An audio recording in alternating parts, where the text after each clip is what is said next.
Hello and welcome to Ginexplicable. I'm your host, Sophia, your host that doesn't have a bold lip on today. I love a bold lip, but today I've gone no. I don't think I hate it, but I don't think I love it. Anyway, let's stop this. The gin that we are drinking today is branded. I'm moving up in the world. It is a Gordon's Tropical Passion Fruit and Soda. I have accompanied this particular gin with a frozen strawberry because I have a lack of citrus in my life and in my house. Grab yourself a wee tipple and let's head over to the lowlands of Scotland. Cheers. I won't do the accent again. So I'm going to take you to a place called Dumbartonshire, or Dumbartonshire if you're normal. It is about 15 miles north of Glasgow, and in this particular place lies a house, a beautiful old house built in 1895. Take a look at it, take it all in. But we are not going to be talking about the house today, rather about a bridge that falls on this land. Now, would you believe me if I said this bridge harboured dark and sinister forces? Over the past 50 years, we can believe anywhere from 300 to 600 little Fidos have jumped off this bridge, 50 of whom have sadly lost their lives, and they don't even get another 8 because they're not cats. That's very upsetting. Why is this happening? The only thing that links the dogs that do jump off, apparently, obviously I've never been there, but apparently the dogs that jump off are long-nosed breed dogs. Is that a word? Is that a thing? You know, snouty dogs jump off. Could it be something to do with the scent, perhaps? Or could it be something slightly more mysterious and paranormal? The local inhabitants of the area call it a thin place, which is basically like a little veil between the two worlds. So do these dogs just want to see what's on the other side? Because they're obviously very sensitive animals. Maybe they bloody do. I'm going to have to get a coat on. So anyway, not only do some of these dogs jump off the bridge, a lot of them would jump off the bridge relatively unscathed, come back up to the top of the bridge and jump off again. What is happening? Would I take my dog there? Honestly, yeah. No, that sounds kind of fucked up. But I would just think there is no way on this earth that could be real. So many people actually did go and take the dogs to this bridge, having heard all the rumours. And sure enough, the dogs fucking jumped off. I don't blame them, because I too would love to see a mystery in real life. When I think of Scotland though, and I think of the Celtic regions, I think of fairies, and I think of imps and elves and some charged mystical beings in the forest.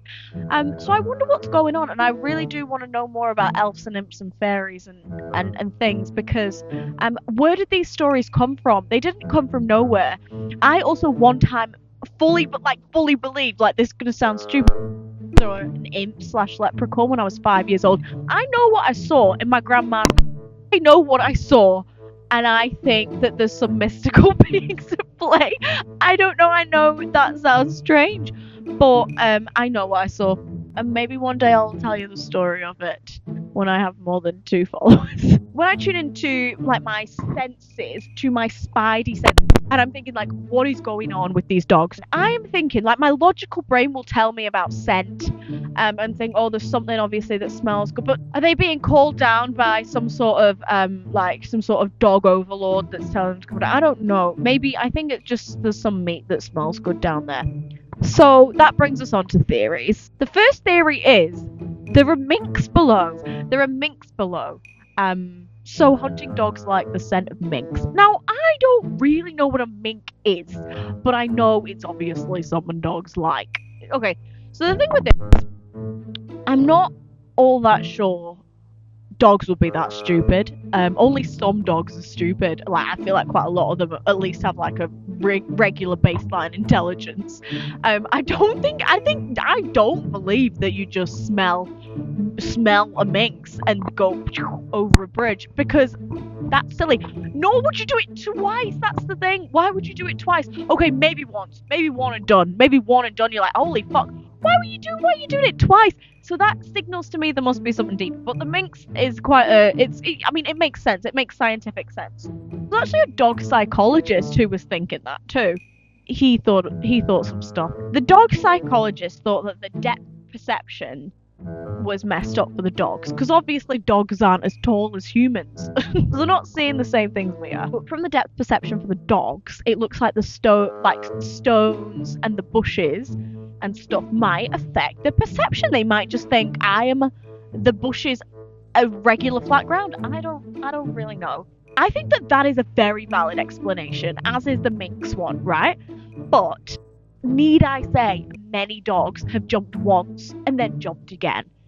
And am I just gonna have to accept the fact that dogs are really, really unintelligent? Maybe I am. Another one, again, to do with scent, is the wind might affect scent. Yeah. Yes. Okay. Yeah. Okay. Get it. Okay, the next thing is, and I did listen to a podcast about this, the dogs can sense the owner's stress. So I forgot to record this at the time and now my microphone is broken.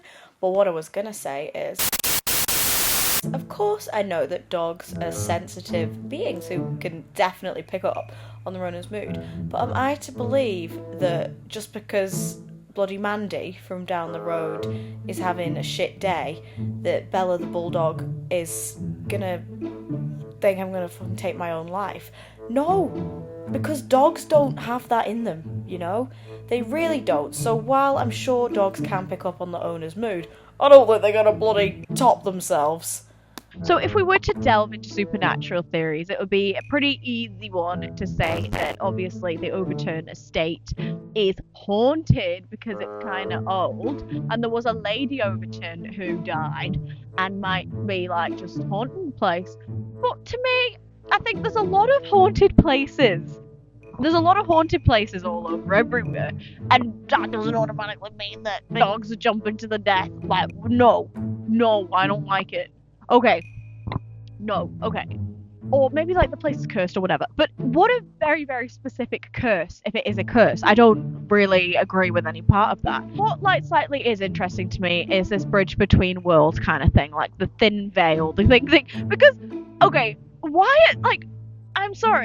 It's actually insane that dogs are jumping off this bridge. It's actually very, very insane. Surely you know that you're in danger. Like, what is down there? Like, there must be something down there. Do you think that there's some sort of like dog sound that only dogs can hear that's calling the dogs that's going like whoa, and it's like there's a sound vibration that's calling the dogs down to like dog nirvana or something? I don't know.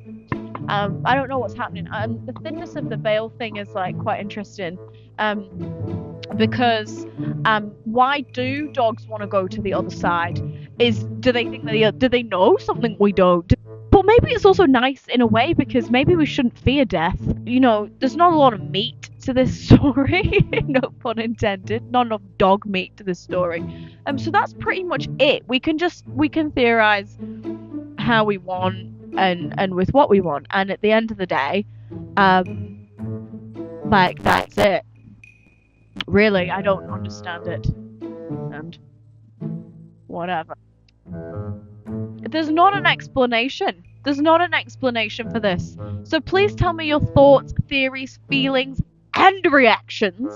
And I would really love to know what everyone wants to hear about, because I don't know what to talk about.